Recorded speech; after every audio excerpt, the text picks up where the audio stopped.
Network is here. Hold no punches. I'm real revolutionary right now. Support this man, Black Media. He makes sure that our stories are told. Thank you for being the voice of Black America, Roland. Stay black. I love y'all. All momentum we have now, we have to keep this going. The video looks phenomenal. See, there's a difference between Black Star Network and Black-owned media and something like CNN. You can't be Black-owned media and be scared. It's time to be smart. Bring your eyeballs home. You dig?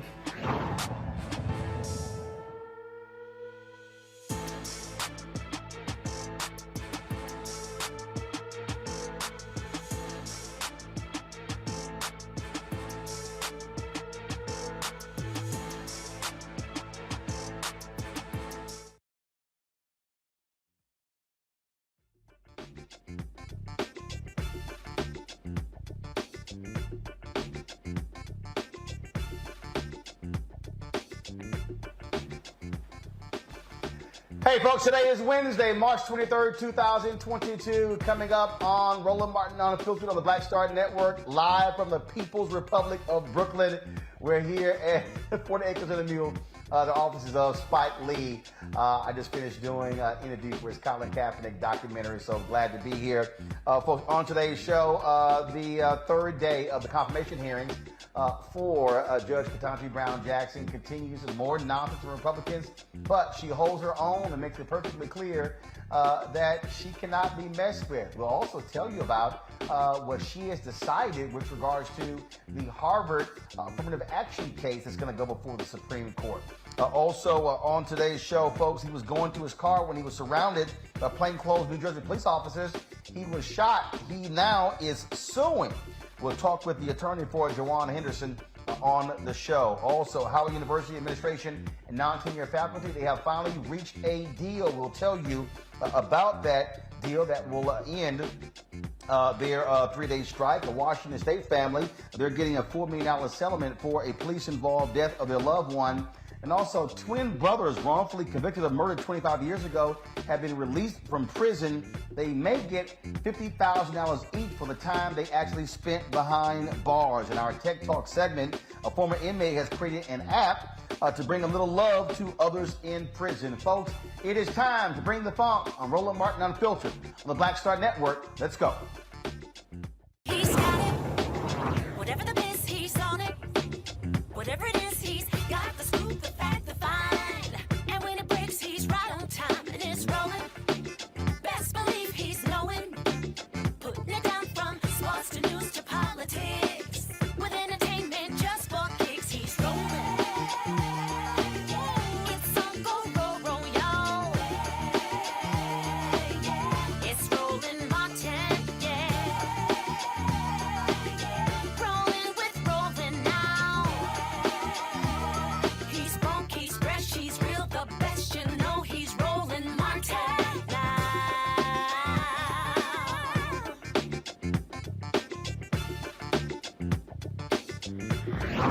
Martin. In certain kinds of decisions, you have to Live notice and comment view and of the get confirmation hearings for Judge Ketanji Brown Jackson, day 3. They continue. Let's go live and hear what she has to say. Was not that the agency couldn't pick 24 months, because obviously Congress had said in the statute you can pick between 0 and 24 months. The claim that was being made is that the agency picked 24 months arbitrarily in violation of Congress's direction about how you go about The exercise. APA was violated? Yes, the claim was an APA violation. So no one was saying that the statute was violated in the sense that the agency did something that it couldn't have done per the statute, picking 24 months. They said the APA was violated because, this is the claim that they were making, Sure. because the agency did no analysis, the agency did no expertise, the agency did not evaluate, okay, if you've been here 6 months, these are the kinds of ties that you have. If you've been here 18 months, right? The agency didn't do anything. Essentially, according to the claimants, the agency heard the president say, we're going to now do 24 months when everybody else, all of the other administrations up to this point. Because I've only got 2. Yes, I'm sorry. All right. What I hear you saying is, tell me if I'm wrong. Yes. They didn't follow the APA, in your opinion, which you have to do even though Congress passed the statute? Well, no, because 2 things. One is the APA under DC, longstanding DC Circuit case law is presumptively applicable to every situation in which an agency is exercising its discretion. So that's the first thing. It's always there as a background rule. So the DC Circuit has said Congress has to be pretty clear when it decides to exclude the APA, when it's saying, I'm giving you discretion, but you can do this arbitrarily, you can do it however you want. And in other places in the immigration statute that sets up expedited removal, Congress says, we are excluding the APA. We're telling you that with respect to this kind of discretion, the APA doesn't apply.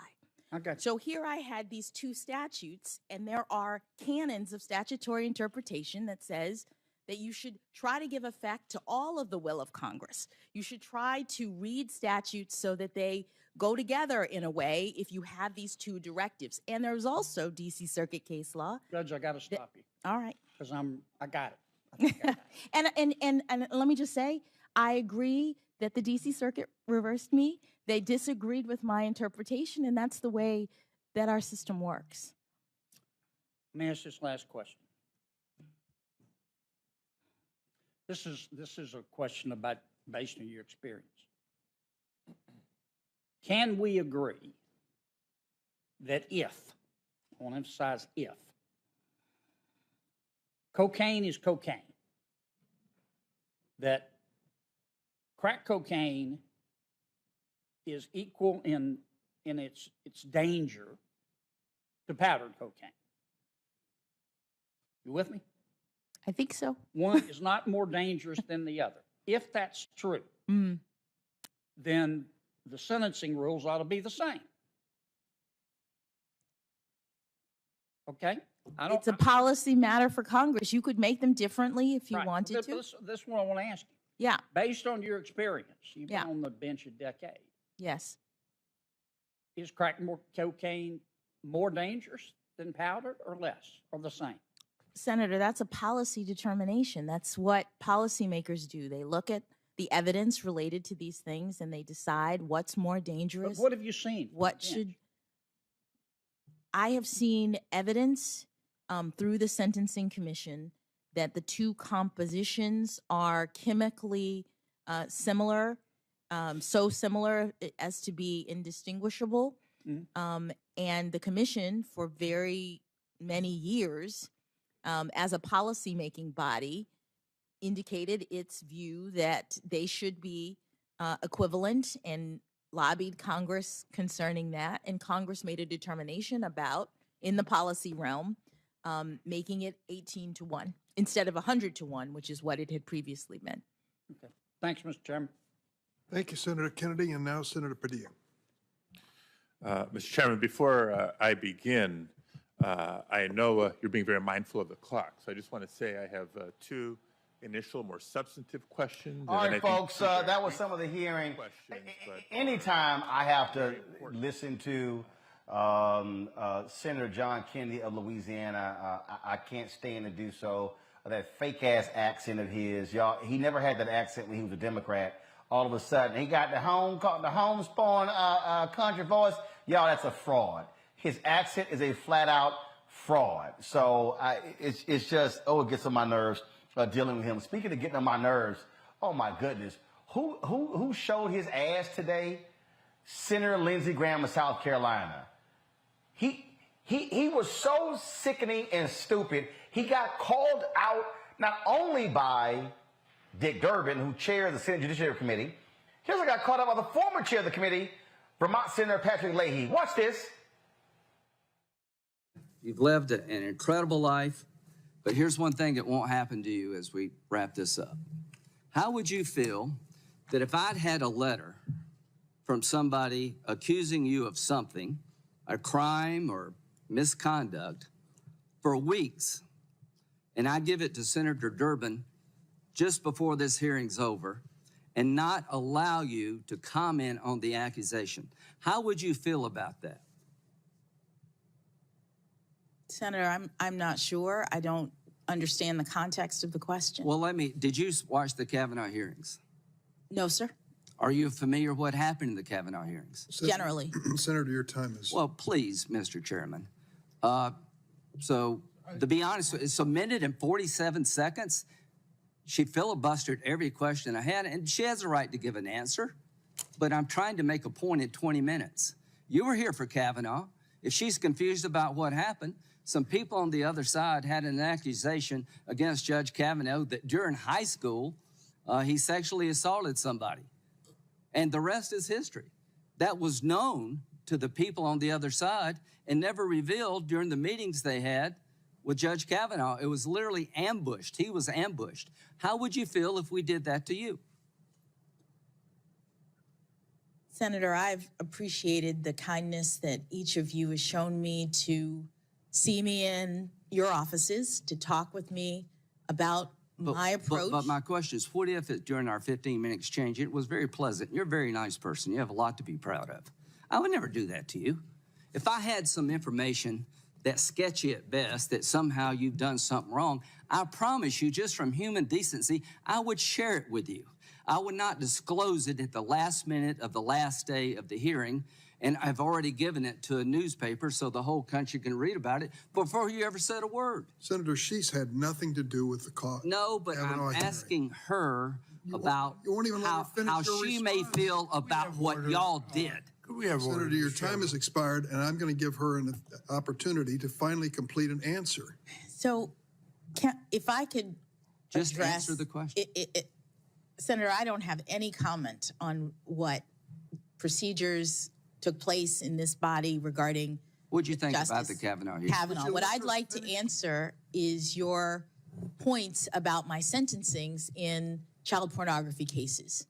The point of the guidelines is to assist judges in determining what punishment to provide in cases. And there are horrible cases, but the idea is that between the range of punishment that Congress has prescribed, judges are supposed to be providing proportional punishment based on what a person has done. It was going well until this last round of questioning, and that's an abrogation of everything the Senate should stand for. You had a Republican member who went way over the time allotted to him, ignored the rules of the committee, badgered the nominee, would not even let her answer the questions.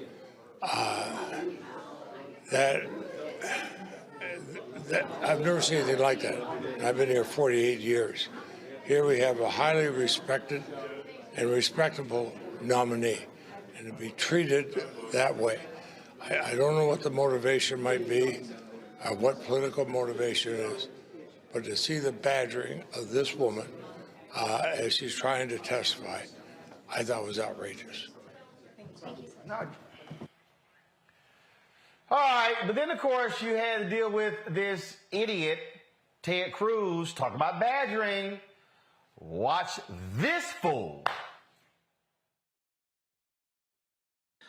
So yesterday, under questioning from Senator Blackburn, you told her that you couldn't define what a woman is, that you were not a biologist, which I think you're the only Supreme Court nominee in history who's been unable to answer the question, what is a woman?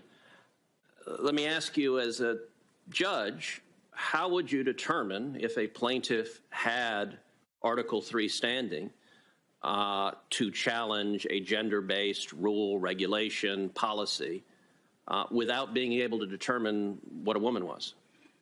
So, Senator, I know that I'm a woman. I know that Senator Blackburn is a woman, and the woman who I admire most in the world is in the room today, my mother. It sounded as though the question was... But let me ask, under the modern leftist sensibilities, if I decide right now that I'm a woman, then apparently I'm a woman. Does that mean that I would have Article III standing to challenge a gender-based restriction? Senator, to the extent that you are asking me about who has the ability to bring lawsuits based on gender, those kinds of issues are working their way through the courts, and I'm not able to comment on them. Okay, if I can change my gender, if I can be a woman, and then an hour later, if I decide I'm not a woman anymore, I guess I would lose Article III standing. Tell me, does that same principle apply to other protected characteristics? For example, I'm an Hispanic man. Could I decide I was an Asian man? Would I have the ability to be an Asian man and challenge Harvard's discrimination because I made that decision? Senator, I'm not able to answer your question. You're asking me about hypotheticals and well, I'm asking you how you would assess standing if I came in and said, I have decided I identify as an Asian man. I would assess standing the way I assess other legal issues, which is to listen to the arguments made by the parties, consider the relevant precedents, and constitutional principles involved and make a determination.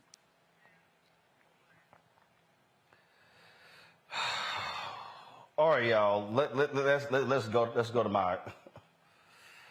my panel, please. Joining us right now is Cliff Albright, co-founder of Black Voters Matter. Cliff, glad to have you here. Also, Renee Hutchins also joins us as well. Renee McDonald Hutchins with the University District of Columbia. We also have A. Scott Bolden, Robert Patillo, and we'll be joined shortly by Monique Presley as we break all of this down. Renee, I want to start with you. I mean, if we thought yesterday was stuck on stupid, having to listen to that idiot John Kennedy, and then having to listen to Marsha Blackburn, Tom Cotton, Josh Hawley, and Lindsey Graham. I mean, seriously, Lindsey, let it go. Kavanaugh's on the Supreme Court. This ain't part two, dude. I mean, what did you make of just the insanity from the right today? It was remarkably frustrating. Watching today's hearings was remarkably frustrating. It felt at times less like a serious vetting of somebody who is being considered for lifetime appointment to the court, and more like political candidates looking for opposition research on their opponent so that they could take her down. It was remarkably frustrating, and Senator Booker, I think, channeled that frustration of all of us when he spoke directly to Judge, soon to be Justice, let's be clear, Ketanji Brown Jackson, and told her that she was his North Star, that she was the harbinger of hope, that this country continues to get better and better, and because of her, it will get better still. In fact, I want to actually play some of what Senator Cory Booker had to say, because it really was important, an important moment in today's confirmation hearings. So, folks, if y'all could go ahead and play what Booker had to say. Thank you very much, Judge. After me, only 5 to go. But sit back for a second, because I don't have questions right away. I actually have a number of things I just want to say, because this has been not a surprise. Given the history that we all know, not a surprise, but perhaps a little bit of a disappointment, some of the things that have been said in this hearing.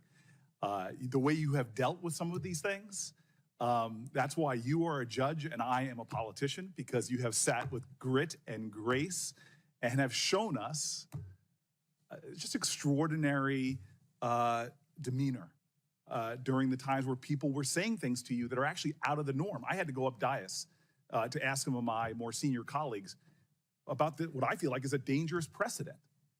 People are taking 1,000 cases you've been over, is that right? I'm sorry, I said you wouldn't ask you questions, but just give me something like that. Something like that. And from what I understand is that these cases often take days, weeks, sometimes months, right? To decide in a case, yes. There's a trial sometimes. And the folks are taking any of those cases and just trying to pick pieces out. And so my colleague, Senator Hawley, has been doing this all into the lead up and saying things, tweeting things that I think that a lot of us, when I was just trying to get some advice here, is this is what the new standard is going to be. That any judge coming before us that has ever chosen outside of the sentencing guidelines, below the sentencing guidelines, we're creating this environment now where I could make myself the hero of people who have been victims of some horrible crime and suddenly put whatever judge I want on the defensive by trying to drag out little bits when they have no context to the case. None of the facts. They're seeking to exploit the complexities of a criminal justice system, the reason why we have a third branch of government. I feel bad that there was a judge mentioned by name in this hearing that's from Senator Hawley's state. What is that judge going to think next time they have a complicated sexual abuse case that comes before them, and they know that they could possibly be called out if they go below the sentencing guidelines, which I showed you yesterday in my lack of chart. If you remember, I was uncharted. But that you are deciding completely in the norm. 70+% in many states of people are doing just like you did. But I'm a Democratic senator. I've never quoted from this very well-respected conservative periodical. This is the National Review. Very well-respected. They're not necessarily something I agree with all the time. But here's what the National Review, this is the title. Senator Hawley's disingenuous attack against Judge Jackson's record on child pornography. I'll just read the first paragraph. I would oppose Judge Ketanji Brown Jackson because of her judicial philosophy for the reasons I outlined last week. I addressed that in a separate post. For now, I want to discuss the claim by Senator Josh Hawley that Judge Jackson is appallingly soft on child pornography offenders. This is the kicker here. The allegations appear meritless to the point of demagoguery.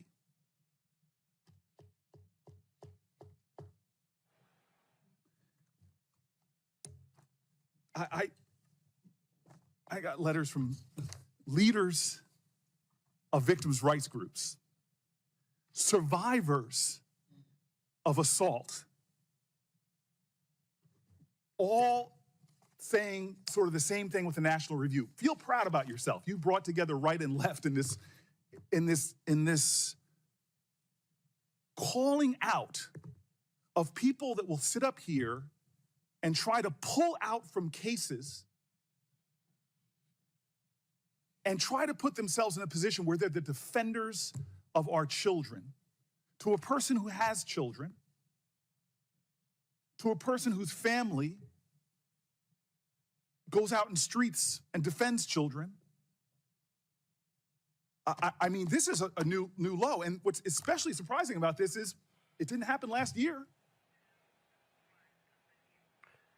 Scott, were you embarrassed that supposedly these are the best that America has to offer, these United States senators?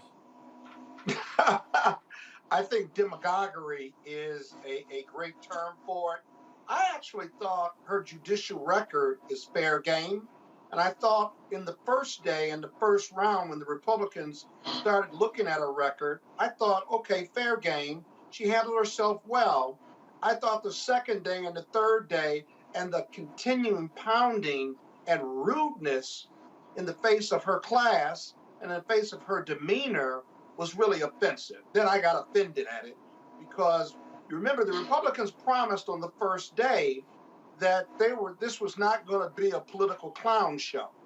And by the third day, the Republicans you name, Hawley and Cruz and others, who have a reputation for being strong, well-educated lawyers, just took it to a whole nother level. But remember, they're not playing to the judge getting the votes. They know they can't stop that. They're playing to this social war and to their base and to running for office. And they turned into a clown show. And so those were my observations. I was looking at your tweets, Cliff Albright, and you were, let's just say, a wee bit agitated at what you witnessed the last couple of days. Yeah, Roland, just a wee bit, and the tweet you're talking about is that, we have to keep in mind, not only were these clowns, not only were these racists being ridiculous because they're really auditioning for the presidency, right? Exactly. An audition, which by the way, in order to get that, they're going to have to go past somebody who is a repeated serial sex offender, who for 4 years they gave unabashed allegiance to in the White House and never had an issue with him. If they were so concerned about, at one point Lindsey Graham tried to compare the treatment that they were giving to Judge Brown Jackson to the treatment that Kavanaugh received. In other words, he's more concerned, and the rest of them are more concerned about the way that she gave sentencing to child pornographers, but we're absolutely fine with ignoring the fact that they had an accused child pornographer that they literally put on the highest court in the country, because Kavanaugh was the same age as one of those cases that Hawley kept harping on, where the person was 18 years old. Kavanaugh was 18, and in fact, 18 for just one, because keep in mind, there were two that Kavanaugh had, one where he was in college, right? And so they're more concerned with how she's sentencing on child pornographers and sex offenders than the fact that they voted for one to the Supreme Court, they gave allegiance to another while he was in the White House. And truth be told, if they're that concerned about child pornography, all Harley or Cruz has to do is go out that chamber, go down the hall to the House, where two of their colleagues, Getz and Jim Jordan, are sitting, who both have direct connections to child pornography, but they're not going to do that. If they're that concerned about the sentencing guidelines, either one of them could pass something in regards to the sentencing guidelines, but they're not going to do that. What this is about is that they are trying to tarnish a Black woman, and in doing so, going back to the tweet that you mentioned, they are actually referencing and using one of the oldest tropes, one of the oldest stereotypes that we've had in this country, which is the trope of a Black woman as the Jezebel, as the over-sexualized. They are literally trying to present a case that somehow she has an affection or support or an advocacy for child pornography. That is very much in line with the images, right? That is very much in line with the image that they tried to create of Black women during slavery, even before slavery, but especially during slavery, because that's the way that they rationalized the fact that they were systematically raping Black women in this country. They created that image in order to justify it, in order to give the appearance that they wanted. They are using that same imagery, that same trope, on this highly accomplished and disciplined. And I don't know how she's sitting through it. I'm sitting at my TV trying to throw stuff at the TV. If for nothing else, she needs to be concerned. I mean, she needs to be confirmed just because she had the courage to sit through cowardly attacks from these two people, or more than two, from all of these people who are nothing but cowardly racists. Right. Robert Patillo, your assessment. Well, it's interesting to me, the fact that you have these individuals who claim that they are interested in vetting this woman for the highest court in the land, but at the same time, they did nothing at all when you had somebody accused of 26 to 27 sexual assaults in the White House. As was just mentioned by Cliff, you have Gates and Jordan in the House of Representatives. And think about the accusations they've made against Judge Brown Jackson. One, that she somehow soft on child pornographers. Yesterday, they insinuated that she was sympathized with terrorists at Guantanamo Bay. Ted Cruz insinuating that she somehow, as a Black woman, is going to bring CRT and critical race theory into the and make that the law of the land. So much so that the Republican National Committee tweeted out that her name equaled CRT. They're not even faking it anymore. It's not even I keep hearing mainstream media talking about dog whistles. This isn't a dog whistle. This is just straight up old-fashioned racism. They would never imagine if Judge Brown Jackson broke down the way that Kavanaugh did and started foaming at the mouth and cussing and spitting and banging the table, those sorts of things. They're trying their best to get a moment like that, and she's been masterful at making sure that she keeps a calm demeanor. This does not fall for any of their traps. These people should be ashamed of themselves, as Senator Leahy said. They've broken all of the last even perceptions of decorum that once existed, and I think it is very clear that they are a desperate place where they are trying to play to the most far right-wing conspiracy theory parts of the Republican Party. I mean, even farther right than the MAGA groups. These are the QAnon conspiracies about Democrats drinking babies' bloods and having pedophile rings, those sorts of things. This is the part of the Republican Party they're trying to play to, and we have to call them out for it and ensure that in the next election, one of those people is not on the ballot, because the potentiality of somebody like that going into the White House could be even more dangerous than President Trump was. Is Monique there? All right, let me know when she's on. Renee, they kept trying to come back to this whole issue with child pornography. I mean, they have nothing else. They literally have nothing else. Even when we played that coming live, the video going to Syrian John Kennedy, he's talking about powder cocaine, crack cocaine, and she's like, I'm sorry, that's your job. The fact of the matter is, Congress can actually make it the same, whether it's powder cocaine or crack cocaine. I mean, it used to be 100 to 1, then it was reduced to 10-1, it still should be changed. Don't be looking at her. Do your damn job, Senator Kennedy. One of the things that I just applaud soon-to-be Justice Jackson for, and I'm going to keep saying that because we are going to speak it into existence because it is going to happen. One of the things that I absolutely have to applaud her for is she has been masterful at reminding the Senate of what their job is and what the limits on her power as a judge are. It has been a masterclass in endurance, and it is not just the trope of Black woman as Jezebel that they are attempting to trigger. Some of these political stunts and character attacks, it seems, have been an intentional effort to trigger an angry reaction from her, much like Kavanaugh's reaction, so that they can then complain that she is an angry Black woman who does not have the judicial demeanor to sit on the court, and she is not biting. It is a masterclass in endurance.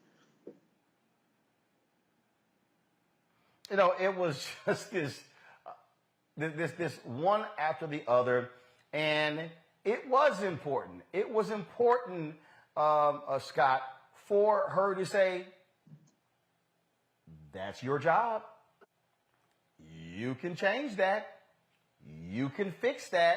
So I love it how they whine about judicial activism, but don't want to accept the role that they play in dealing with a lot of these laws. Yeah, that's pretty clear. But this is what happens when you run up against excellence, Roland.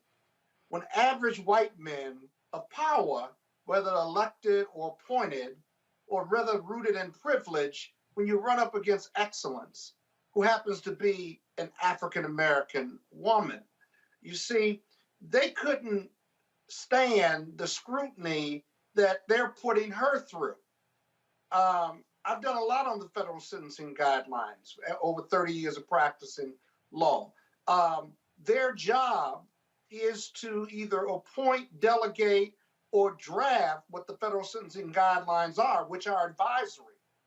If you were to look in their record of who they've represented, let alone look at mine over 35 years, prosecutor and criminal defense lawyer, right? And you could scrutinize my clients as white-collar criminal defendants. I've represented child pornographers and prosecuted them, as well as those who were pedophiles, prosecuted and defended them. But they know that as a lawyer, you can't scrutinize the lawyer's record because there's a constitution that says everyone's entitled to a lawyer.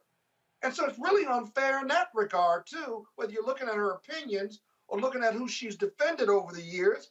At one point, they were criticizing her representing Guantanamo defendants, but she was an associate at a big law firm. Associates don't have a right to say yes or no to who they're going to defend. That's the partner's call. And so she was just contributing. And so the whole analysis to score points with their base is really what this is about. The other thing they're trying to do is they were trying to limit how many other Republicans who are going to support her. At last count, I think it's 5, maybe 10 that are going to support her no matter what. But it's hard to oppose excellence. And that's what we've seen the last 2 or 3 days, just really excellence in every way. Well, and Cliff, I really do hope, and I say this over and over and over again till I'm blue black in the face. For the people out there who whine and complain, who do not understand the importance of voting, I hope you see what happened when you don't turn out and elect Beto O'Rourke and we get Ted Cruz. Mm-hmm. And you listen to the silliness of Tom Tillis. We could put Sherry Beasley in the U.S. Senate, and so she would be asking those questions. You got, of course, races in Wisconsin, Ohio. We can get rid of Marco Rubio, put in Val Demings. For people who are saying what I heard today and yesterday and Monday is nonsensical, you can remove U.S. senators from power. Cliff? Yeah. You're absolutely right, Roland. I mean, if we just think about what we've seen in this hearing and then in some related interviews and discussions that have taken place this week, in this hearing, they have challenged Obergefell, dealing with same-sex marriage. They've obviously they got their sights set on Roe versus Wade, and reproductive justice. There's a number of, they even, one senator, not in this hearing, but in related comments, was recorded basically saying that the Loving decision, which was the decision that got rid of miscegenation laws and enabled us to have interracial marriages, saying that needs to be overturned. This is what they have on their agenda if they get control of the nominating process, the confirmation process for the Supreme Court. It is already out of balance, and it will be out of balance even more so with even more extreme judges, and not just at the Supreme Court level. We know the impact of what happens when you fill the pipeline of federal judges leading up to the Supreme Court. This is real stuff. Like these are real rights that we take for granted that are not guaranteed. And if we don't come out and vote, and if we don't deal with this Senate, not to mention all the other issues that we need Senate action on, including voting rights, right? But these are real, people like to talk about bread and butter issues, who you're able to marry and where you're able to go to school and whether or not you've got reproductive, that's just as important as the rate of inflation, right? These are real rights that affect our daily lives. In some cases, they are actually matters of life or death.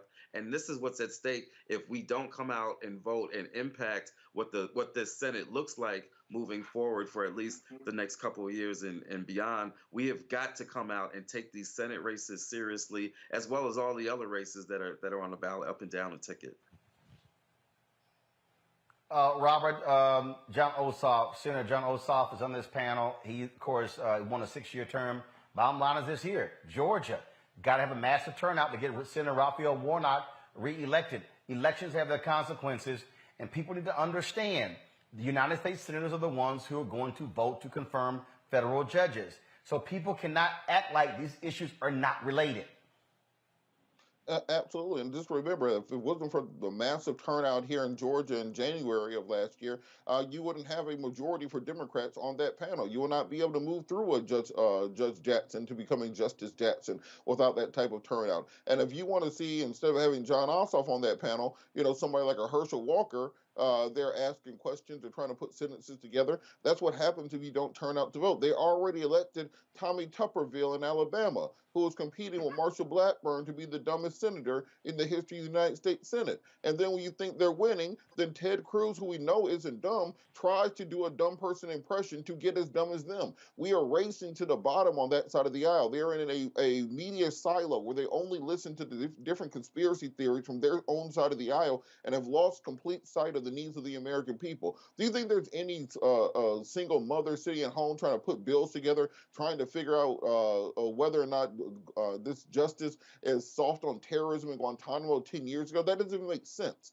So they're no longer operating from a point of view of trying to actually address things that the American people care about. It's a small cadre on the far right that wins these elections, the donor base of those millionaires and billionaires that fund their campaigns. That's who they are appealing to. And because of that, we have to make sure we turn out with people power so we can keep them out of office, because who knows at this point in time what public policy they would put in place if they actually had the majority again. And that is something that we absolutely should pay attention to. Renee, you get the final comment.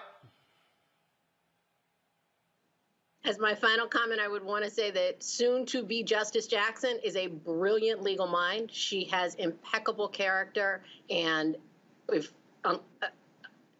unless there is a cataclysmic catastrophe, she will soon be confirmed to be the next justice on the Supreme Court and the first Black woman. And that is something that, as Senator Cory Booker said, you're not going to steal my joy on that one.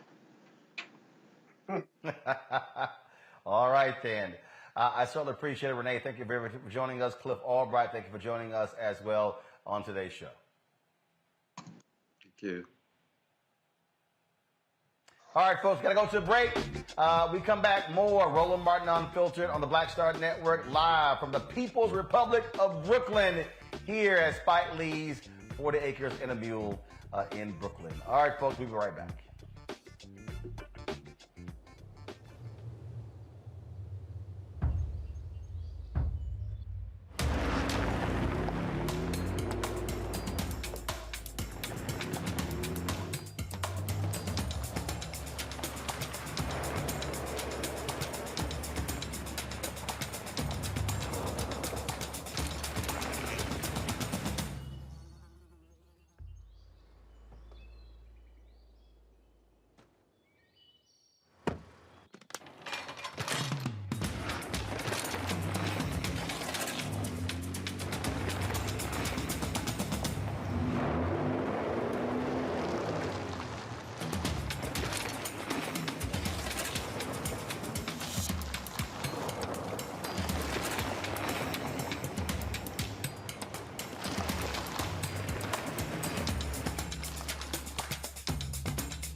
Don't you think it's time to get wealthy? I'm Deborah Owens, America's Wealth Coach, and my new show on the Black Star Network focuses on the things your financial advisor or bank isn't telling you. So watch Get Wealthy on the Black Star Network.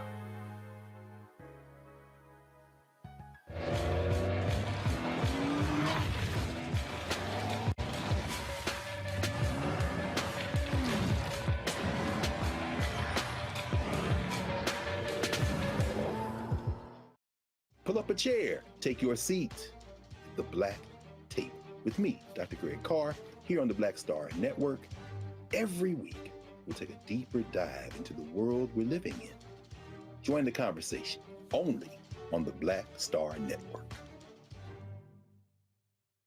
Hi, I'm Teresa Griffin. Hi, my name is LaToya Luckett, and you're watching Roland Martin Unfiltered.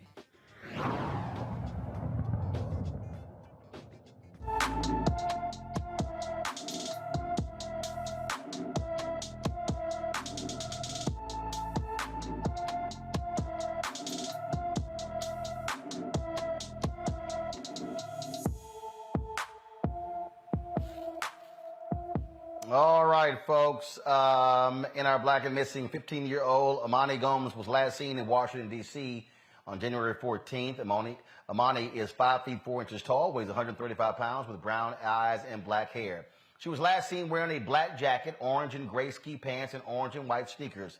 Anyone with information about Amani Gomes should call the Metropolitan Police Department at 202-727-9099, 202-727-9099.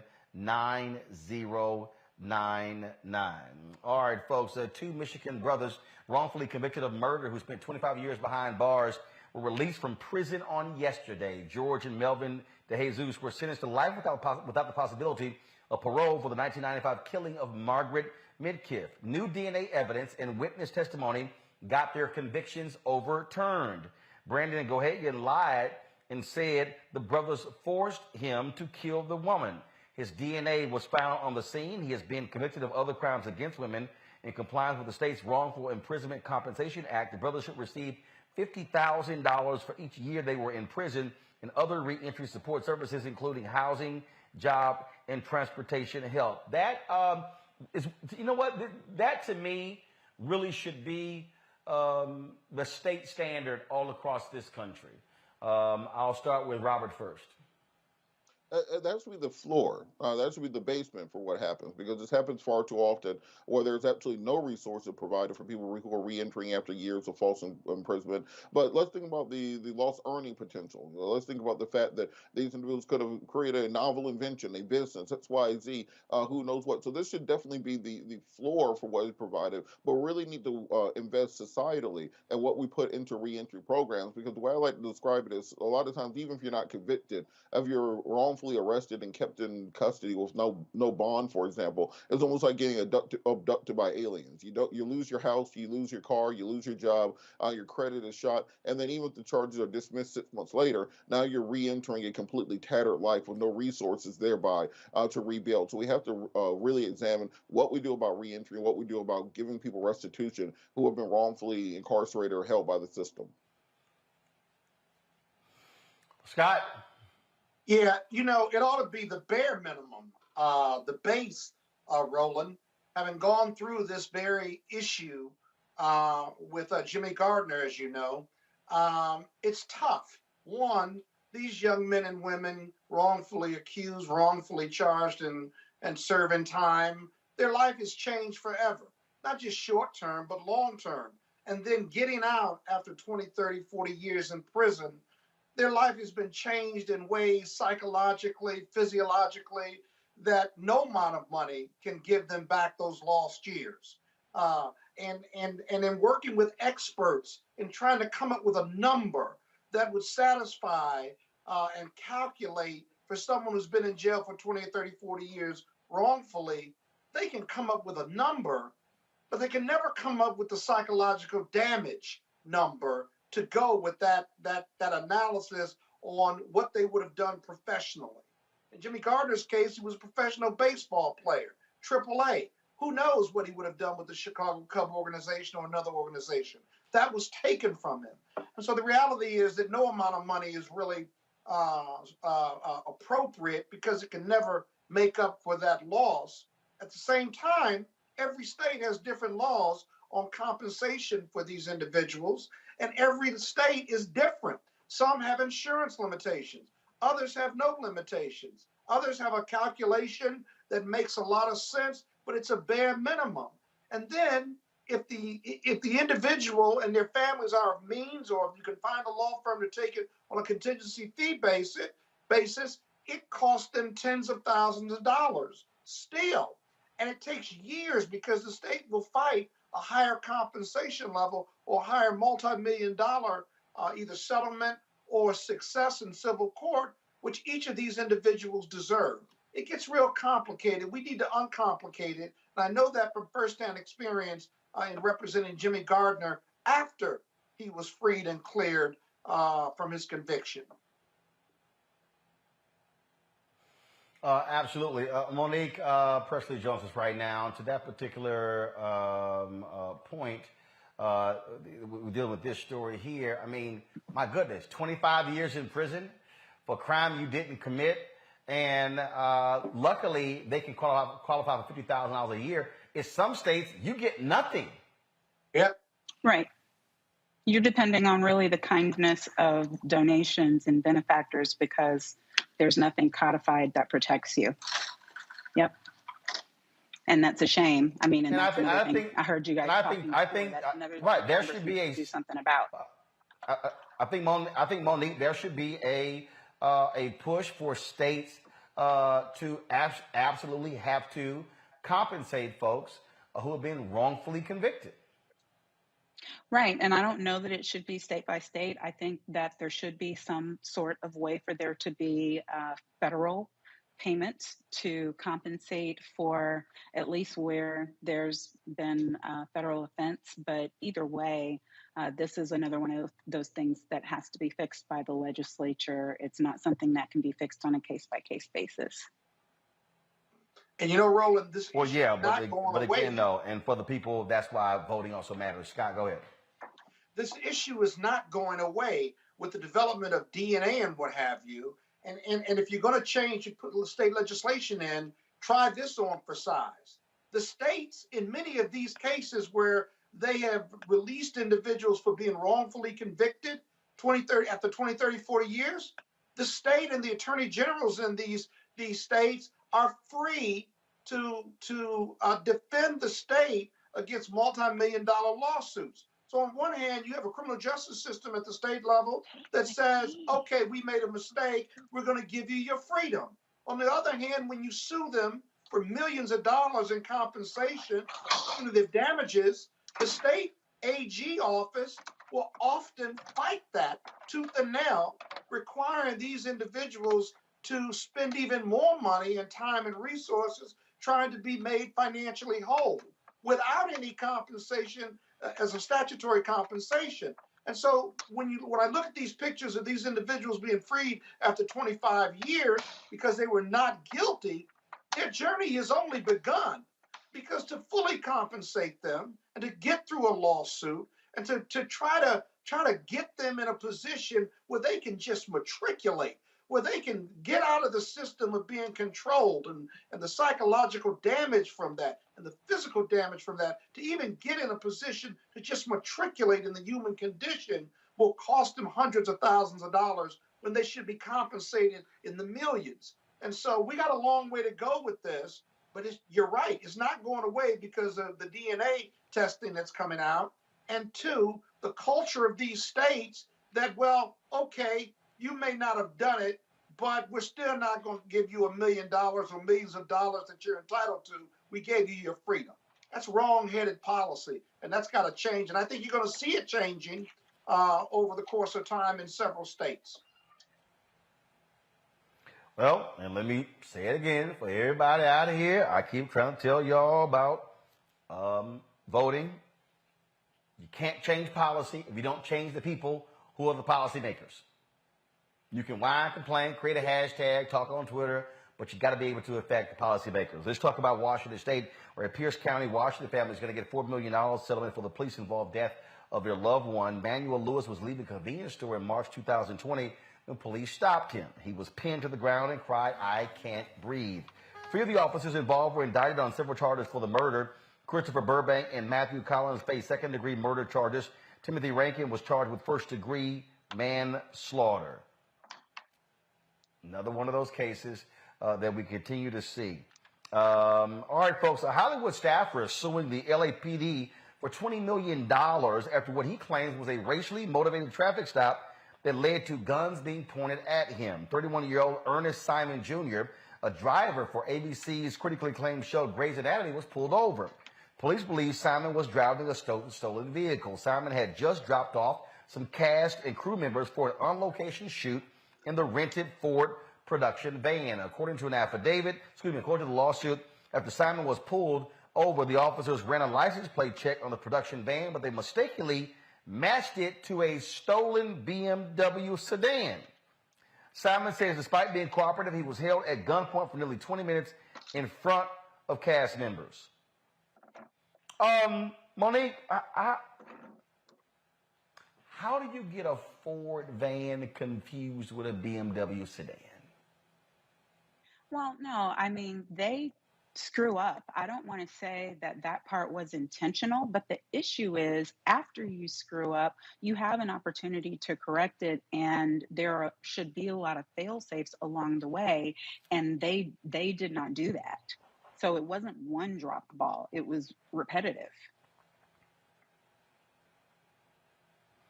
I just don't, again, I sit here and we do these cases repeatedly, Robert. And you sit here and go, how dumb can y'all be? Like the video, the black woman, I think she's in Houston, where the same thing, cops point the gun at her, and then the woman's like, no, it's a learning curve. She was like, damn, a learning curve. My ass could have been shot. But Ron, I think the worst part is that this is just so par for the course for black men that we don't even raise an eyebrow to it. You know, I can't think of any black man I know who hasn't had a gun pulled on him by cops at some point in life for some trivial situation. You ran a stop sign and now there's a gun being pulled on you as the officers are approaching. You're walking out of a convenience store. There's a gun pulled on you as officers. These are things that happen to me. So I'm speaking from experience. So I think that we do need to start having more civil suits because for far too long, we've just been told to kind of let this kind of roll off of our backs, just be happy that nothing worse happened. When in reality, I think if you start getting some nice 6-figure, 7-figure settlements out of these police departments, maybe they will train themselves and train their officers to approach a black man the same way you would a little old white lady named Beth. Treat us the same way because we have the exact same constitutional rights and we have the exact same protections under the rule of law that anyone else does. So if you wouldn't pull a gun on a little old white lady named Beth, then don't pull a gun on me. Scott, I just saw a video. It was posted on several pages. Brothers in a grocery store. Cops get a call saying some white man in a green jacket is placing items in his coat. They roll up on a brother in the store who's black with an orange jacket. Then they try to claim it was tan. And the brother was like, okay, how did y'all get a call about me when I walked in the store behind y'all? And they're like, sir, calm down. I'm like, he's like, damn, getting calm. I mean, and then of course, while they're talking to him, another cop actually arrests the white guy in the green jacket. Right. Sure, green jacket, orange jacket, they're the same. I mean, this ain't Florida A&MU colors. Let me tell you. And then they told him to calm down. Well, the other thing they'll say is, oh, we got a smart ass, right? About 25 years ago, the police, my alarm went off in my home, and the police came, and they dragged me out and put me on the ground and put handcuffs on me and a gun to my head, and they say, where's your ID? I said, it's my house. It's in there with the gun and drugs. My ID right next to my gun and drugs. And they called themselves, we got a smart ass. Ask you if they found the gun and the drugs. There is just no discretion. Even when you call a supervisor, you can't have. I have never seen a supervisor come out to authorize an arrest. You know, in most jurisdictions, if you say I protest the arrest, have the sergeant come out and authorize this arrest. Even the sergeant, whether it's a bad arrest or not, will talk to the citizen and won't coach the cops on what they've screwed up, essentially. It just doesn't happen because of the police union and the power of the police union. And then lastly, you've got to really think about the hiring process. Who are we giving guns and badges to? Why don't we require them to have a college degree or some specialized training in discretion and de-escalating these situations so you're not making dumb mistakes? All of these scenarios are just dumb. You sit there and think, these aren't split-second decisions the officers are making. These are just like in regular time decisions they're making. They have a gun and a badge and a flag on their arm, and yet they are being abusive in the implementation of their jobs. And so until we hire better, train better, and transform, as Ben Crump says, transform these police departments, you're going to continue to have these bonehead mistakes. And they're deadly mistakes very often. That's the dangerous part. It would be funny if it wasn't so dangerous. Well, absolutely. In fact, so the brother who they rolled up on that grocery store, we'll have him and his attorney on Roland Martin Unfiltered on tomorrow's show. Got to go to a break. William and Kate, they in Jamaica. Jamaica saying, hey, Mom, take your ass home. We will explain when we come back on Roland Martin Unfiltered on the Black Star Network. Don't forget, download the app, please, the Black Star Network app. Apple phone, Android phone, Apple TV, Android TV, Roku, Amazon Fire, Samsung Xbox, Samsung TV, Xbox as well. So please be sure to grab it, please. And don't forget to support our Bring the Funk fan club. Every dollar you give goes to support this show. And so, P.O. Box 57196, Washington, D.C., 20037. Cash App, $RM Unfiltered. PayPal is R Martin Unfiltered. Venmo is RM Unfiltered. Zelle is Roland at RolandSMartin.com. Roland at RolandMartinUnfiltered.com. I'll be right back.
On the next A Balanced Life, as we grind down to the end of another long winter, it's easy to slip out of balance and into the foggy doldrums. On the next A Balanced Life, ways to push through the gray days until the warm days of spring arrive. Join me, Dr. Jackie, on A Balanced Life on Black Star Network.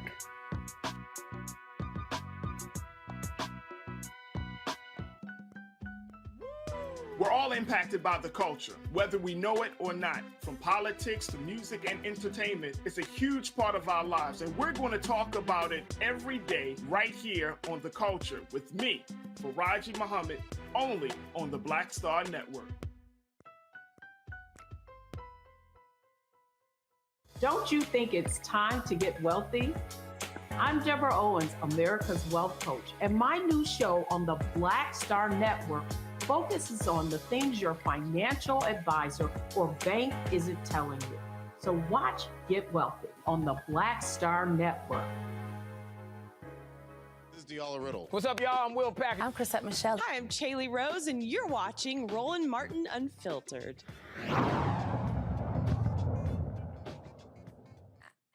The children that are victimized, they don't understand the difference between an offender and a pedophile or a pornographer.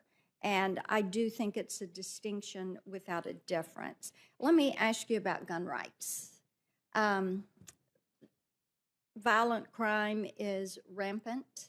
We have seen that during the last year. It's making people really nervous. Pulled some stats. In 2021, 27 major U.S. cities experienced a 44% increase in homicides since 2019. Over a dozen cities set new homicide records in 21. And a lot of families no longer feel safe. So they're buying guns, they're buying ammo, and trying to make certain that they can protect themselves. And in times like this, I think we're really fortunate that the founders afforded such constitutional protection as the Second Amendment. So very quickly, walk me through what current Supreme Court precedent says about the Second Amendment. Thank you, Senator. Current Supreme Court precedent says that under the Second Amendment, there is an individual fundamental right to keep and bear arms in the home, and the opinion focuses on those circumstances. Okay, and so you agree it is an individual right and not only reserved to militias, because there are some that keep trying to say it's only reserved to militias. But if my memory is correct, you base this on District of Columbia versus Heller, that it is an individual Yes, ma'am, right. that the Supreme Court has established it's an individual right. I wanted to get that on the record because I don't think anybody had asked you that this entire time. Here's another question. I've asked other judicial nominees that are coming to us for the district court and All right, folks, welcome back. Y'all know I can't stand listening to Marsha Blackburn talk because she about as dumb as a dodo bird. All right, y'all, let's talk about Kate and William in Jamaica. They've been met with protests there. In fact, Jamaicans are saying, you know what, enough with the Queen and her 70th Jubilee. How about when you no longer are the person we want leading the country? They also want reparations. Protesters gathered outside the British High Commission building in Kingston hours before the arrival of William and Kate, the Duke and Duchess of Cambridge in Jamaica. The protest comes after dozens of prominent leaders in Jamaica, more than 100, published a letter demanding an apology and slavery reparations from England. Leaders also criticized week-long Central American and Caribbean tour the royal couple embarked on Saturday, which coincides with the 70th anniversary of the Queen Elizabeth II's coronation. Today, during a meeting with the royal couple, Jamaica's prime minister made it known the country intends to break from the monarch. Brought thousands of Africans in the island to toil under inhumane conditions. People are very expressive. And I'm certain that you would have seen the spectrum of expressions yesterday. There are issues here which are, as you would know, unresolved. But your presence gives an opportunity for those issues to be placed in context, put front and center, and to be addressed in as best as we can. But Jamaica is, as you would see, a country that is very proud of our history, very proud of what we have achieved, and we're moving on. And we intend to attain in short order our development goals and fulfill our true ambitions as an independent, developed, prosperous country. Thank you. Now, the Rose couple trip was at the Queen's request. Other countries are also debating cutting ties with the monarch. You know what, Robert? Guess what? Barbados did this. Look, this is ending colonial rule. And these are black countries. And these are folks who are saying, why the hell should we keep bowing down to the Queen? We can control our own destiny. Works for me. Exactly, and this is step one of decolonization that we've seen across the Caribbean and African nations in Southeast Asia for the better part of the last 60 years, where the first part is breaking those colonial ties. There are many nations across the world where the Queen of England is still their head of state, where they still use British currency, where they still speak the English language.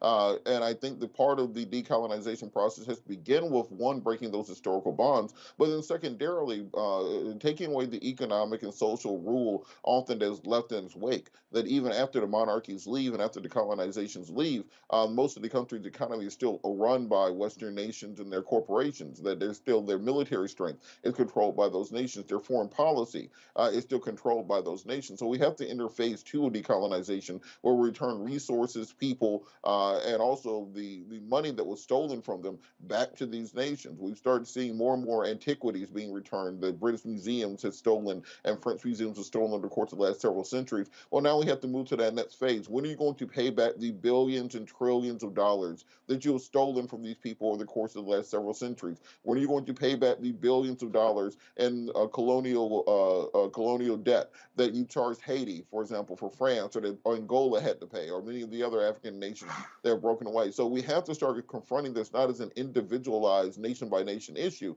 but by the entire formerly colonialized world going back to Europe and saying, look, it's time for you to pay up. And I think that if you do it as one united voice, you have far more power than island by island or nation by nation. You know, the thing here, Monique, is, I mean, you look at Bermuda. I mean, here is a black country, yet the head of state is still the Queen. You know, when you look at the independence of many African nations that took place with Ghana in 1957. Liberia, of course, was the first republic there in Africa. But this is something that it is important about self-govern, self-control, and cutting ties with the colonial past where they dictated policy in these black countries.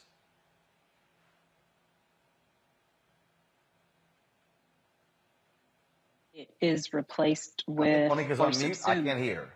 There you go. Now I can hear you. Okay, Monique, go ahead. I think what is important is that it is subsumed or replaced by a stable government, though. What I would hate is for in the breach for the destabilization to mean more suffering rather than less for the people as they transition from a colonial sub-state to whatever is next on their road to controlling their own destiny. And I do. Well, that's not the case. Because, for instance, internally, but understand, Jamaica is self-governing. Okay, you have a prime minister, you have opposition party. Bermuda is self-governing, but the head of state is still the Queen. So it's not like you don't already have self-governed countries. You have that in Jamaica as well as Bermuda. You have that in Barbados as well. They just simply said, no longer are we going to be a part of the monarchy. The head of state is no longer going to be the Queen. The head of state will be the prime minister, whoever leads the country. Right, but I'm concerned about the financial implications along with what Robert was saying about what they are owed and what was stolen from them. I'm concerned about the manner in which the infrastructure changes when there is no support whatsoever. I think that one of the reasons some people, when Puerto Rico went through all of the trouble that it went through as a part of the United States, when people seem to not understand that was true, is because they function in a lot of destabilization that is, in my opinion, largely our fault.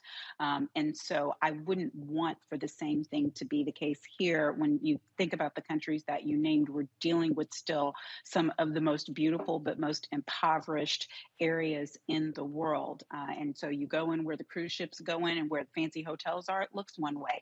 You go into the city and you see something completely altogether different. The people who work at the resorts could never afford to live there. And I do believe that there has to be a road to balancing that out in order for it to be a real freedom journey. Well, Roland, what I don't understand is why in the 80s, 90s, 2000s, and now you go to these Caribbean countries and the first picture you see is this white lady with a crown when you go through get your bags and you go through the airport and stuff. I understand they used to own this country, but I mean, that's decades ago, maybe. I don't understand why this white woman still got to be the head of the state. I'm not, and they are self-governing. I don't think they get any money from the UK, these Caribbean countries, or Bermuda. And so it just seems to be a relic from the past that they just need to formally cut, unless there's some other historical or economic or political benefit by the Queen being the head of the state.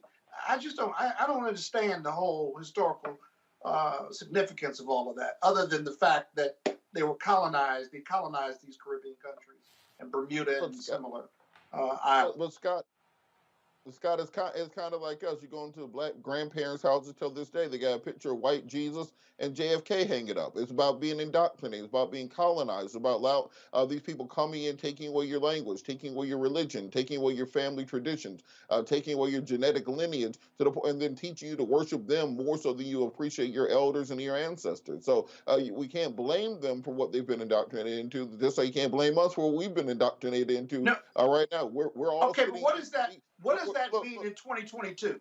What does that mean in 2022? What benefit do I get out of having the white woman at the airport? A picture of her. What do I get if I'm Jamaica? Well, one, I think the traditional argument has been on the foreign policy stage. That by having one United Kingdom, it's called the United Kingdom, you would have a bigger voice. This is the argument they're making, not the argument that I'm making. That you'd have a bigger voice in foreign policy. That particularly with NATO and UN, you're part of a group that gets a veto. Well, they don't mention that you don't really get a say in what they do. All you kind of do is get drugged into every single European war that they decide to get into. But I think you're seeing this awakening happening across the world. The British monarchy at one point was so large, the sun never set on it. Yeah. Now it's down literally, United Kingdom of Ireland, Wales, and Great Britain. So we're seeing the colonial powers fall apart. So now I think it's time for that colonized world to join hands and kind of show up and say, all right, where my money at?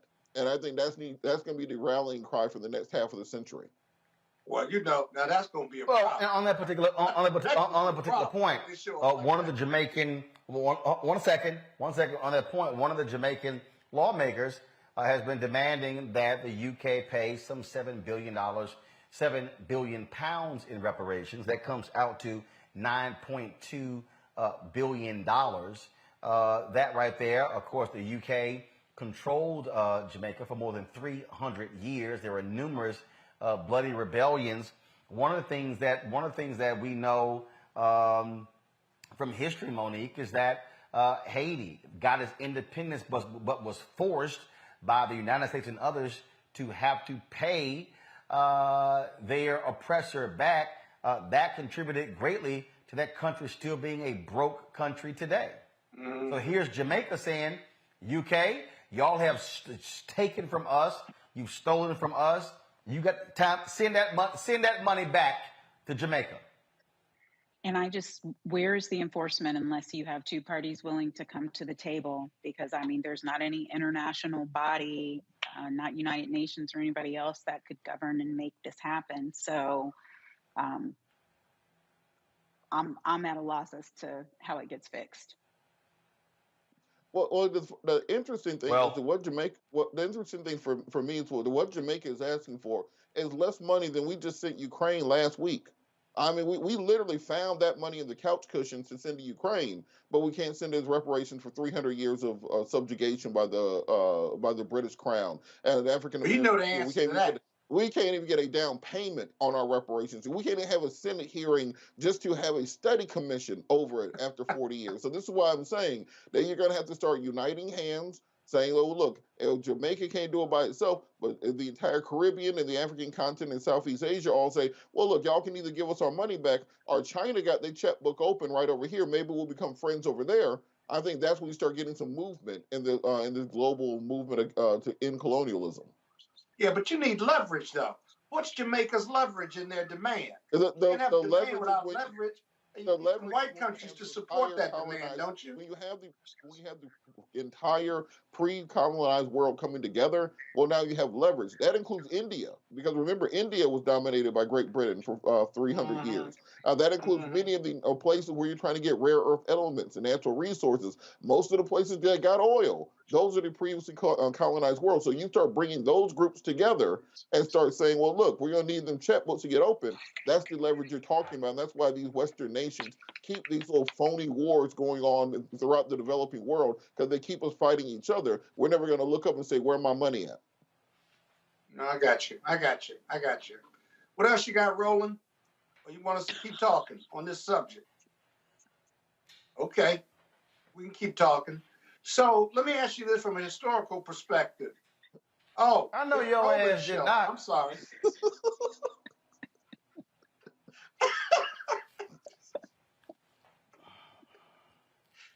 You know what? In the words of Orlando Jones to Eddie Griffin in the movie Double Take, you campaigning for an ass whipping and you about to get elected. Well, you're gonna be a bad. No. Let me go ahead and go to break. Let me go ahead and go to break before you get cussed out. All right, y'all watching Roland Martin Unfiltered, straight from the People's Republic of Brooklyn. The offices of Spike Lee's 40 Acres in the Mule here in New York City. You're watching the Black Star Network. Back in a moment.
Pull up a chair, take your seat.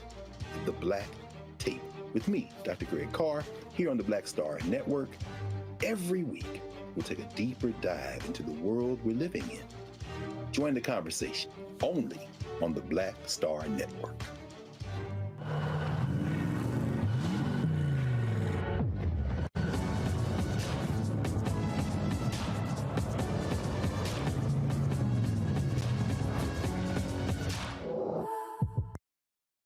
Hi, my name is LaToya Luckett. Yo, it's your man Dion Cole from Blackish, and you're watching Roland Martin Unfiltered. Stay woke.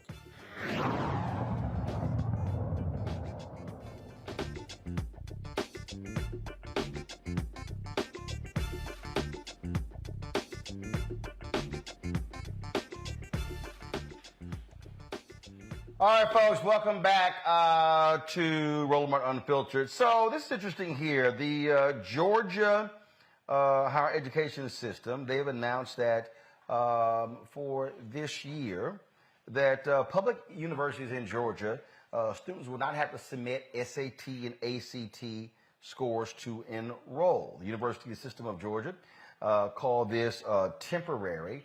They said because they're getting a lot of incomplete applications. Robert, we're seeing a lot of systems and folks in higher education rethink this need for students to take the SAT and the ACT test. You have admissions people say they're looking at other things. They're looking at their high school GPA. They're looking at extracurricular activity. What do you make of this push to say, why in the hell are we making students take an SAT, ACT test? How is that somehow a determinant of their success in college? Well, I think this is the wholesale understanding and reckoning of the fact that for the past half century in America, we've outsourced education to standardized tests and has been an abject failure. There's no evidence that your test scores in high school or your test scores in college have anything to do with your ability to succeed as an adult. It measures your ability to take a test, and often when it comes to the LSAT and tests like that, it measures your ability to hire tutors and buy the proper books that you need and devote the hours necessary to studying for the test. And immediately once you pass it or you get a good score on it, you forget everything on it. It plays no role in your adult life. So we need to start looking at students holistically, finding out what extracurricular activities, what clubs are they joined, what community service activities are they taking part in, what is their moral value, what is their faith, what is their beliefs in helping their communities, building out an absolute more complete human being who will be a contribution to the education not just on campus, but a citizen of the next generation. That is far more important than can you check a box or can you hit enough random boxes in a row to get a good score. So I think that is a right that we start phasing this out. It would move to more holistic understandings of what makes a person when it comes to college admissions. You know, the thing here, Monique, again, watching university administrators make these decisions are important. Let's also understand implications. You know, this whole test preparation stuff has turned into a multi-billion-dollar industry. Yep. It's turned into a multi-billion-dollar industry, and some people have gone to jail trying to circumvent the industry.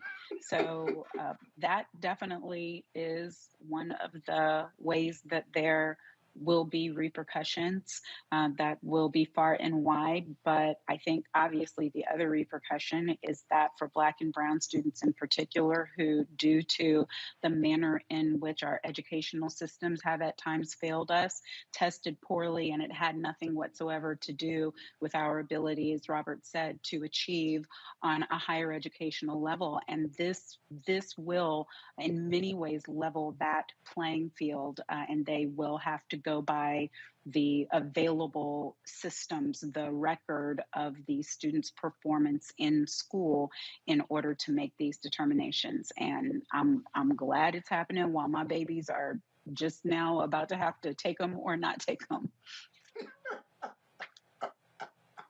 Well, again, it's not all, but we're seeing this growing trend, Scott. Well, I think historical Black colleges like Morehouse and others have always looked at those standardized testing as a test of your aptitude for intelligence, right? But not necessarily whether you're going to be a high performer, whether it's if you graduate from college or whether you can even manage a college curriculum.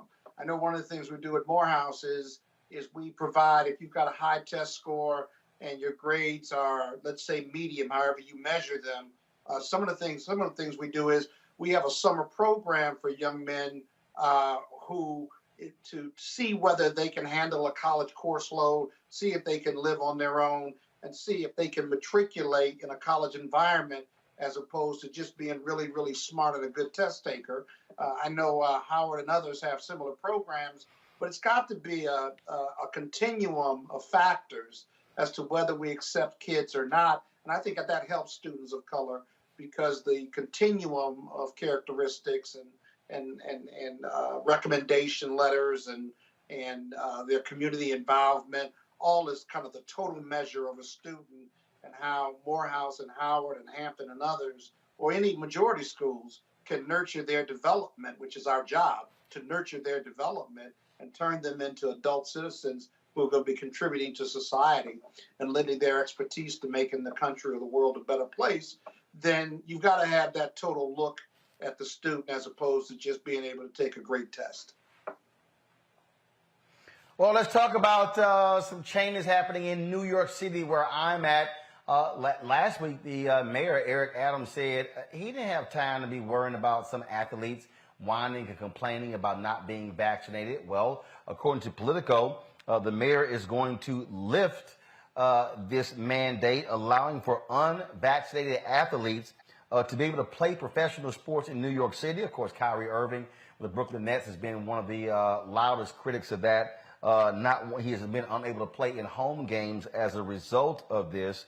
And also the mayor is lifting the mask mandate for toddlers in city daycares on April 4th as well. Of course, you've got baseball games coming up. You've got numerous baseball players who have not been vaccinated.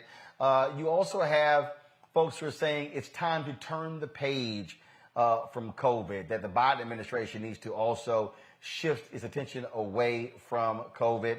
Monique, what say you? I, at this point, don't trust anything that comes out of Mayor Adams' mouth. He's just sketchy to me. I don't get it. He makes me nervous. And I don't know that it matters if he lifts the mandate, if the professional sports themselves are not lifting it. So I think it's a wash. But here, so I'm reading this story here, Robert, and this is the City Hall's former COVID-19 senior advisor, Jay Varma, who also used to work for the CDC, said, quote, "I think the same rules on vaccination should apply uniformly to all. If there's a carve out for this group, why can't any other group then raise its hand and say, I deserve a carve out too?" And they're exactly right. And this is part of the concern about making policy based on arbitrary and capricious standards. If it was a clear case of following the science, where I think most of us understand, if you can show me, here's the number of cases, here's the number of people vaccinated, because we've reached a certain threshold, we decided these rules can be relaxed. I think most people can understand that. But when you're making these kind of grand and braggadocious statements just last week about how you're not lifting the mandate, and I was just in New York on Friday. And then you're saying this week, well, now all those things are going to change at the drop of a hat. Yeah, give us a little more information on that. And we are seeing the stealth variant, which is making waves in Europe. We're seeing Hong Kong has an outbreak going on currently. We're seeing in China, they just locked down 50 million other people. So as much as all of us, and I mean all of us, want this thing to be over and done with for all of eternity, I don't think it's quite time yet to simply just ignore it and move on to the next subject. Shout out to Dr. Deborah Furr-Holden, who was just named Dean at New York University School of Global Health Initiatives, who's really been a leading voice in the Black community on this pandemic from the beginning. And I think we need to start following science and following the experts in this and not the politicians more so that we can get more consistent public policy on what exactly we're doing. Because right now, you can go not just state to state, you can go city to city and sometimes business to business and have completely different COVID rules. I think we all just want some consistency based in science to get this over with. Well, but Robert, you can't have it both ways, Yeah, go ahead. can you? On one hand, if you believe the numbers are down. That's why in D.C. and elsewhere, they're lifting the mask mandate. They're reducing some of the regs or eliminating some of the regs because we are coming out of Omicron, it seems like. We are doing better. The numbers of cases of infections is going down. And if you don't believe the numbers or it's helter-skelter from city to city, then, you're going to be wearing masks the rest of your life. Maybe that's the new reality. And maybe we're going to have to manage COVID going forward and get boosted every year.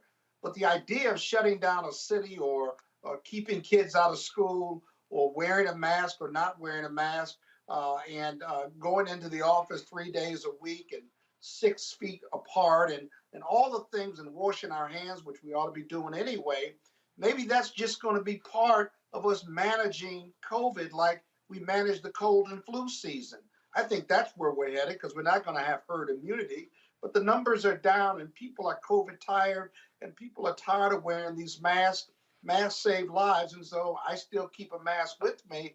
But ultimately, in the end, you can't fight the power of the people. And in Florida and Texas and some other states who have never really embraced it, Georgia, haven't really led the way because their numbers are the least to come down normally. But at the same time, there's a feeling in this country that we have to figure out how to manage COVID and manage and matriculate. And I think that's what you're hearing from the mayor of New York, and that's what you're hearing from the CDC. That's what you're hearing from the public, if you will. Well, but here's what we also, though, are about to deal with. You are seeing these people say that Adams has said it, Monique. Look, folks got to return back to the offices. You're seeing more and more companies saying, nope, enough of this staying home. But you're getting massive pushback. Yeah, you hear people talk about, get rid of the mask mandates. I'm sick of this whole stuff. You got these caravan, convoy, yahoos. But guess what? There's a whole bunch of folks still not trying to get sick. I get the phrase, we got to manage COVID. That sounds good until you one of those folk who have been sick as hell as a result. Yeah, but if you're vaccinated and boosted, he said Monique. you want to get less sick. Said Monique. Oh, I said Monique. I didn't hear Monique in your conversation. Forgive me, Monique. Well, she heard it. I mean, how hard do I have to make it when I say Monique? It was plain language in the question, Scott. It was plain language. It's not right, but if you listen to the conversation versus trying to run your mouth, then you get it. So, Monique, please respond. It's not just illness. I agree with everything that you said about that, but the fact of the matter is these companies are concluding that the forced work from home and increased satellite status of their employees was productive, that they did not have a decline in productivity, and that they saved a ridiculous amount of overhead in keeping offices going, fully staffed in terms of business expense. I can understand why the mayor would have a problem with that, because that means transit will be down and rentals will be down and all of these other things that make a city run. But these companies are in the business of their own bottom lines. And so, many corporations nationwide have transitioned fully. They're not going back to work. And then others have said that it's optional. And I love all of it. It makes sense to me. But see, the thing here, Robert, that's a trip when we're having this conversation here. Monique's point is right. It comes down to productivity. It's also you're dealing with control. I mean, you got these people, we can't watch people. We can't see what they're doing. When Adams is talking about, look, they're sitting here whining and complaining because they're losing restaurant money, bar money. If folks are staying at home, they're not spending all that money coming in. But guess what? People have gotten accustomed to working from home. They also are like, guess what? I'm not sitting in commutes for an hour and a half, 2 hours, 3 hours. Yeah, I think also companies have realized they get a lot more work out of you working from home than they do at the office, because if we're at the office, I'm coming in about 15, 30 minutes, maybe an hour late, depending on the day of the week. I'm going to take my lunch break. I'm going to sit by the water cooler. As soon as if I get off at 5, about 4:30, I'm going to start packing up. 4:45, I'm out the door. When you're working from home, I think most people can attest to this. You get on that computer at 8:30, 9 o'clock. You might not get up and leave till 7 or 8 o'clock at night. They get more work out of you working from home. Your productivity actually ends up going up. And I think for the millennial generation and younger, millennial, Gen Z, Generation Alpha thereafter, this whole rubric of the idea of going into an office just ain't going to happen. It's just not going to work with them. It's not going to align with their spirit, as Lauryn Hill would say. And I think that we're going to have to economically adjust to that, because we have so many downtowns and so many cities that are based upon this idea of having your morning work rush hour, going to that same coffee shop every single morning, going to that same food truck and getting your sandwich every morning, parking in the parking deck. You have entire downtown economies that are based on the idea of people commuting in, going to these office buildings every day, and you have these massive towers built in downtowns across the country that are soon going to be completely depopulated. So we're going to have to start having the conversation as a nation. How do we readjust the way that we view life and the nuclear family idea that's been created, where you live out in the suburbs, you commute in, kind of the beating heart of the city? You're going to have to reevaluate that. And I think COVID in many ways has forced us to accelerate many of the advances that were going to happen in society anyway. Well, now those things are happening right now, and I think this is the tension we're seeing between public policy, the people who existed in the traditional economy, and the new way of thinking on many things. I can't tell you how many times I've been sitting in a calendar call in a criminal courtroom somewhere thinking to myself, this could have all been done online. Well, now that's all done online. It's going to be very difficult to get people going back to the way that it used to be done. And yes, Scott, there is an entire ecosystem that is driven based upon people being in the office. You've got these restaurants or stores, these convenience stores, if you will, housed in these office buildings. But here's what's also happening.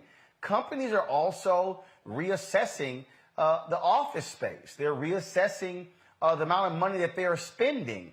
They all of a sudden they're going, wait a minute, if we figured out, do we have to actually have massive conference rooms and all of this big old footprint, all these different things along those lines? And so, I mean, that's really what that they're dealing with. I mean, there are expenses, and as a result, people have got. It used to be like even in television, it used to be, hey, you want people on the set, you want them there. Well, the public has gotten used to seeing people, frankly, in these 4 boxes that they're like, all right, I'm good. Do you have to go back to this deal where you have everyone on the set, which now means I got to go there, take the time, do it, then, okay, get back home versus, yo, boom, turn the computer on, I'm here. Then when I'm done, close the laptop, go sit here in your pajamas and go eat dinner or do whatever. Yeah, you're right about that. But whether it's media, the medical profession, corporations, big law, big accounting, you got one problem with that, and this is where the rubber meets the road. That 2 years ago, we were all in long-term lease space, right? And on one hand, you've got long-term lease space whereby those leases aren't coming up or aren't running out for another 5, 10, 20 years, maybe 15 years. Big Law has made more money than it's ever made before remotely, shocking and astonishing themselves. But as they make 20% over their budget, they're also struggling with real estate costs that they're locked into. You take a big firm that's got 28 locations and big office space, let's say 50 to 100 lawyers in each jurisdiction or each city, that's a lot of wasted real estate that we've had to absorb over the last 2+ years. What do you do with it? You either negotiate to get out, that's a cost, or you get people in there so you can have a valuation differential so that at least you're showing that you're using the space until you can get out of it. I think the whole office space industry is driving this debate and driving this kind of balance between working remotely, which is great, and at the same time, we're locked into these long-term leases, and we got to do something for our bottom line, even though we're generating more money than we've ever generated before, and we're still absorbing those real estate costs. Ideally, for big law firms and big corporations, is to get rid of that space, do hoteling or something, and then make even more money, since we're all for-profit businesses. That's the struggle you're seeing, or the tension, the economic tension you're seeing that meets post-COVID, work life. Well, I'm gonna tell you right now. I'm telling you right now, all of these companies, if you think the big resignation has been huge, they had better get ready for more of this, because you're going to see it continue. If these companies start mandating people come back, I'm telling you, especially in these places where folks have had massive commutes, long commutes. They have gotten adjusted to seeing their family more, their husbands, their wives, their children. And so I think companies better tread very carefully. Mandating folks return is going to be some issues. All right, folks, I'm going to go to a quick break. We'll come back with final thoughts as we talk about the passing of a former Secretary of State, Madeleine Albright. You're watching Roland Martin Unfiltered on the Black Star Network.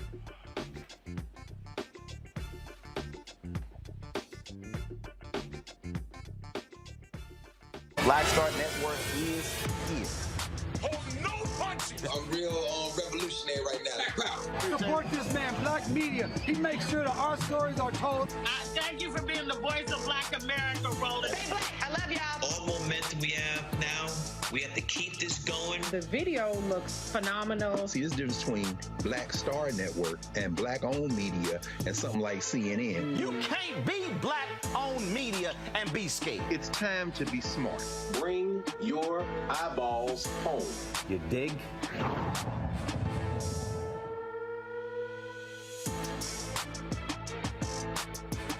Hi, I'm Teresa Griffin. Hi, my name is LaToya Luckett, and you're watching Roland Martin Unfiltered.